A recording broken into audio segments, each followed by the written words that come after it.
Welcome to the Deep Dive. Today, we're diving into the Jussie Smollett case, a story that's been in the headlines and caused so much debate.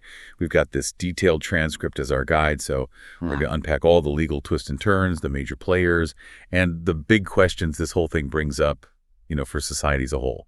Get ready for some surprises because this was a wild ride. It really is, yeah. It's a fascinating case, no doubt. It grabbed everyone's attention right from the start, and it brings up all these questions that go way beyond just this one event. I mean, we're talking about race, justice, how the media plays into it, even like what truth even means in our digital world today, Right, yeah. So let's go back, rewind to January 2019. Jussie Smollett, he's a star on that hit show, Empire. Yeah. He reported this brutal attack to the Chicago PD. But this wasn't just some random assault, right?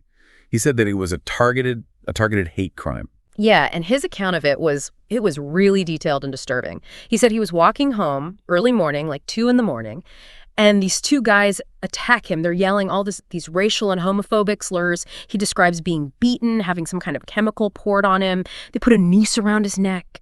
And to top it all off, he claims these attackers yelled out, "This is Maggie country." Wow, that Maggie country detail, man, that instantly took this story national. It wasn't just some local crime anymore. It became this symbol, right? This symbol of how divided the country was. Yeah. Politicians, celebrities, activists, they all condemned the attack right away. Kamala Harris even called it a modern-day lynching. Yeah, you got to remember the context, too. I mean, political tensions were already super high, and this attack, it just played right into all those existing fears. The Chicago PD, they launched a massive investigation. They were determined to find who did this. Yeah, of course. But then the investigation took this crazy turn, right? Two brothers, Olabinjo and Abimbola Osundaro, they pop up as suspects. And here's the wild part. They'd actually work on Empire. So there was this prior connection to Smollett. Yeah, that's when the story really starts to unravel. The Osundaro brothers, they claim that Smollett wasn't attacked at all. They actually say that Smollett paid them to stage the whole thing. They even said he gave them $3,500 to do it. Well, hold on. So now we're not even trying to figure out who committed the hate crime. We're trying to figure out if there even was a hate crime. I mean, this is huge. Did the investigation find anything to back up what the brothers were saying? They did, actually. Text messages between Smollett and the brothers, plus surveillance footage that backed up what they were saying, all of that became, key evidence. And suddenly, this case that seemed so simple, it became anything but. Okay, so why? Why would Smollett do this? The prosecution had some ideas about why he might have, orchestrated this whole hoax. Something about his career and maybe the studio not taking some threats he got seriously enough. Right, exactly. So Smollett had reported getting hate mail at the Empire studio, like a drawing of a noose, that kind of stuff. And the prosecution, they argued that he wasn't happy with how the studio handled it. So he staged this attack to get more sympathy, more attention, maybe even boost his career, That's a big gamble. Wow. Yeah. What was the reaction like when this all came out? Oh, it was a total whirlwind. I mean, imagine you go from everyone supporting you, everyone feeling sorry for you, to being accused of taking advantage of a serious issue for your own benefit. There's this huge feeling of betrayal, like he let everyone down. A lot of people felt like he was making light of the experiences of people who've actually been victims of hate crimes. Yeah, I can see that. This went way beyond just one person, didn't it? It touched on all these anxieties people had about race, justice, how the media portrays things. It felt like everyone had an opinion and things got really heated. It did, definitely. It brought up these really important questions about how we as a society, how we respond when someone says they've been a victim of a hate crime. How do you balance supporting victims with the possibility of false accusations and the damage those accusations can do, Absolutely. So what happened legally? What were the specific charges Smollett ended up facing after the investigation pointed to, a staged attack? Okay, so Smollett was initially hit with 16 felony counts, 16, for filing a false police report, which falls under disorderly conduct. That's the legal term they use. Basically, he was accused of knowingly causing a public disturbance, right, and wasting police resources with this made-up story. 16 felony counts, that's serious stuff. So at this point, it seems like a pretty open and shut case, right? But wait, there's another twist coming, isn't there? Oh, absolutely there is. It shocked a lot of people. The Cook County State's Attorney's Office, they were led by Kim Foxx at the time. They decided to drop all charges against Smollett, all of them. They just dropped them. Just like that. What was the reason? It seems pretty out of the blue. Yeah, it was. Fox's office, they said it was because Smollett had no criminal record, first of all, and he agreed to forfeit his bond and do some community service. They argued it was a way to resolve the case without clogging up the court system, you know. And I bet that didn't go over well with everyone. This case was huge, and people had such strong feelings about it. You're right, it didn't. People were outraged, and they spoke out right away. Rahm Emanuel, he was the mayor then, he called it a whitewash of justice. He slammed Fox for how she handled the whole thing. The Chicago PD, they weren't happy about it either. This controversy made people trust the justice system even less, and it led to all these demands for an independent review of how the whole case was handled. And that's what they did. They got a special prosecutor. Dan Webb, he was brought in to look at the whole thing again. Now, special prosecutors, they're usually brought in for cases like this, you know, where maybe there's a conflict of interest, or when people have lost faith in the regular prosecutors.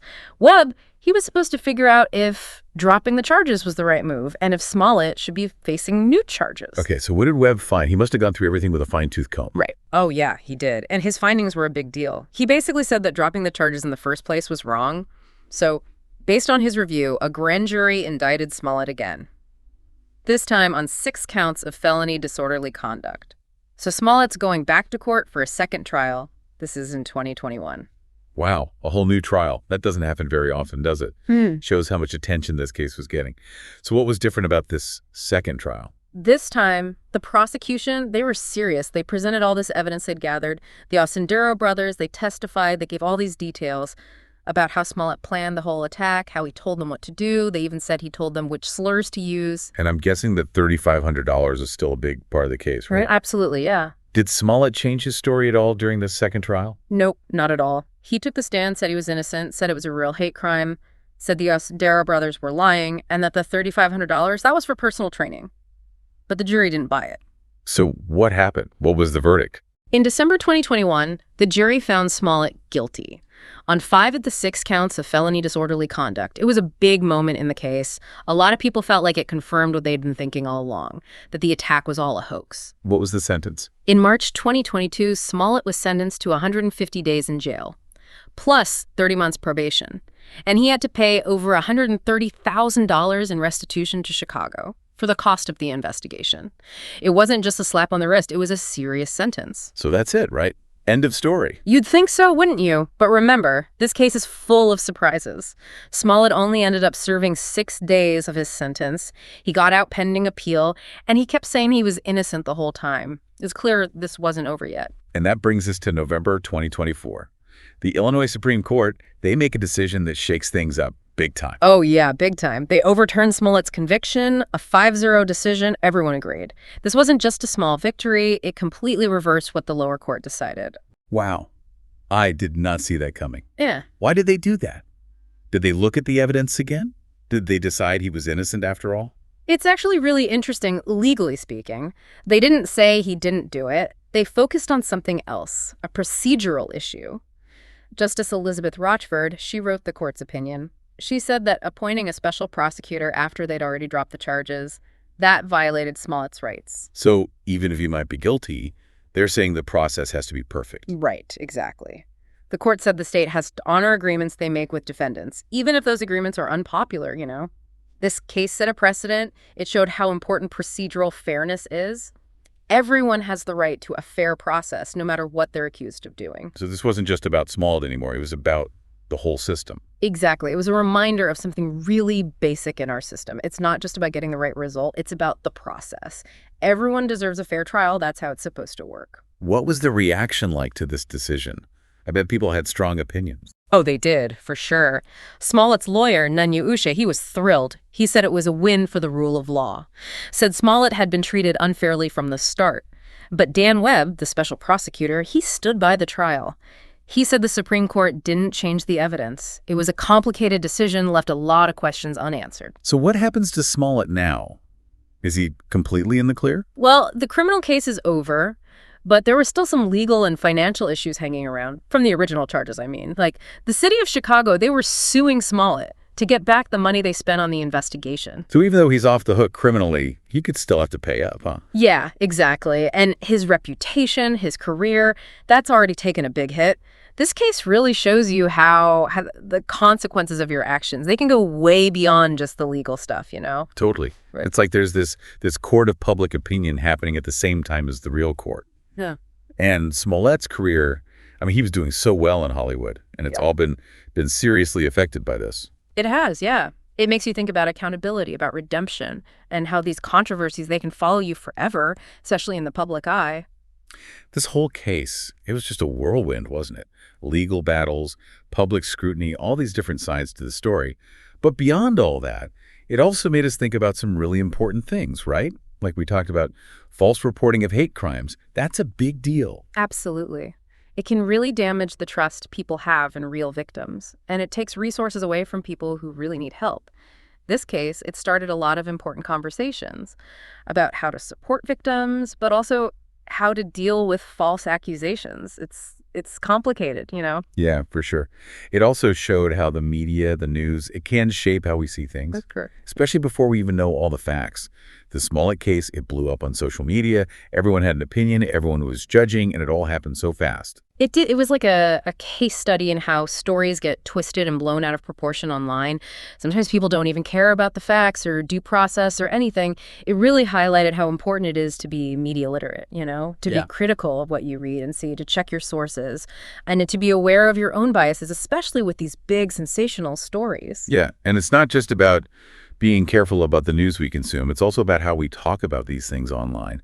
The Smollett case, it brought out a lot of strong emotions, right? And those emotions, they often ended up online, and not always in a good way. Right. It's a good reminder that we all have a responsibility to be thoughtful, to be respectful, even when we disagree, especially online.